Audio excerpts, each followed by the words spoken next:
Hi guys! Meron akong isi-share sa inyo na cake topper para sa nalalapit na Valentine's Day. So meron po ako ditong homemade fondant. Kung napanood po ninyo yung video ko sa tutorial ng fondant recipe, yan po yung ginagamit ko. Tapos nagdagdag lang po ako dyan ng konting tylose powder para mag-set agad. Tapos yon, shinape ko siya na pa-droplet shape.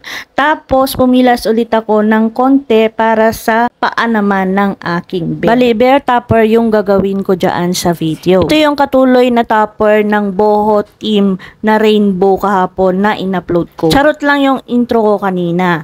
Pero pwede din naman to gawing cake topper para dun sa Valentine's Day cake entry nyo kung gusto ninyo. Ito yung isa sa pinakamadaling gawin na cake topper kasi halos pabilog yung shape tapos pahaba. Tapos wala kang halos na gagamitin na fondant tools sa topper na ganito. So yan na po, nilalagyan ko na ng shape yung paa ng ating bear. Tapos ibabrush ko lang yan ng konting tubig. Saka ko naman ididikit dun sa bang part ng katawan ng ating bear. Huwag niyong masyadong i-brush ng tubig. Konting tubig lang para syempre madali siyang matuyo. Pwede din naman kayong gumamit ng edible glue kung gusto ninyo. Kasi ano lang yun konting tubig, tapos konting tylose, tapos hahaluin ninyo hanggang sa maging clear na yung pinaka-liquid. Tapos yun na, meron na kayong instant na edible glue. Pero ako, pag gumagawa ko ng edible glue, yung tubig nilalagyan ko lang siya ng tylose powder, hindi ko na siya hinahalo. Bali, ano siya, nakarest siya overnight. Tas kinabukasan, clear na yung tubig. Wala na siyang, wala na akong makikitang puti-puti na tylose powder. Kumbaga wala nang bakas ng tylose powder. So going back tayo sa video, yan, naglalagay na ako dyan ng kanyang mata. Tapos, yung paglalagyan ko ng ilong. Tapos, pinahiran ko lang ng konting tubig. Saka ako ilalagay yung fondant block doon sa dalawang binutas ko na pang mata. Tapos, doon sa pinakailong niya. So, ganyan lang. Huwag masyadong lagyan ng tubig. Tapos, ito naman yung pang bibig. Yan. Maski wala naman yung fondant tool na yan, pwede ninyong lagyan ng ganung bibig. Tapos, binasa ko lang ng tubig yung aking stick. Saka ako itinusok doon sa pinakakatawan ng aking bear. Pampatibay dyan sa aking topper. Tapos, pinahiran ko ulit siya ng tubig para naman doon ko ilalagay yung ulo ng aking bear. Yan. Tapos, itutusok ko lang ng dahan-dahan na ganyan. Huwag pa bigla para hindi ma-deform yung ating topper. Huwag madiin, ganun. Tapos, nag-flat lang ulit ako ng fondant na ganyan kanipis. Hindi masyadong manipis. Tapos, gumamit ako ng maliit na circle cutter. Para naman dyan, yan yung gagamitin ko sa tenga. Tapos, pinilasan ko lang ng tigko konti. Para maging flat siya dun sa ulo ng ating bear. Tapos, ginamitan ko siya ng ball fondant tool. Ganon.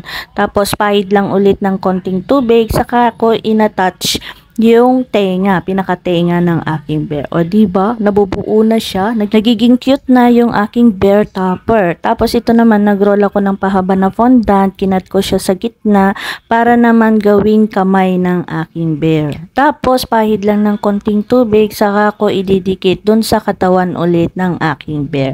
Tapos yung isa, parang nakatakip siya na parang nakangiti. Parang ganon. Tapos ito naman yung aking heart shape. O diba, bagay siya sa Valentine's Day cake entry ninyo kung ito yung gagawin ninyong topper para sa cake ninyo. Charot, ang dami kong cake na naman na sinabi. Next video, nagroll lang ulit ako ng pink na fondant. Plinat ko siya ng ganyan gamit yung fondant smoother. Tapos, tinanggalan ko sa gilid, lahat ng gilid. Para yan yung maging bow ng ating bear. Yun. Kung paano ko gumawa ng bow na malaki, ganun din sa maliit. Yan, o diba? Ang cute niya kasi maliit. Tapos, dito naman yung pinaka-lace niya. Yan, tatanggalan ko yan sa magkabilang dulo. Mas mahirap gawin yung maliliit na kagaya niya na fondant details kesa doon sa malalaki. So, yan na. O, diba? Mabubuo na yan. Tapos, pinahiran ko ulit ng tubig doon sa ulo ni bear. Tapos, saka ko ididikit yung ginawa kong ribbon. Tapos, konting retouch na lang dito sa ating ribbon para naman syempre magkaroon siya ng shape. Binuka ko lang ng konti yung ating bow. Tapos, nilagyan ko ng korte yung kanyang lace. Tapos eto na at patapos na yung ating bear. Tapos pinakinis ko lang ng konti yung mga may konting bako-bako. Tapos saka ko yan siya kinulayan ng petal dust. Syempre para hindi siya maging pale. Para naman syempre magkaroon siya ng buhay. Tapos yung kanyang noo na nakulangan ako. Kaya ginuhitan ko ng kilay gamit yung ating edible pen. So ito na po yung ating very cute na bear. O diba ang cute-cute nga niya. Sana may natutunan kayo for today's vlog. Thank you for watching.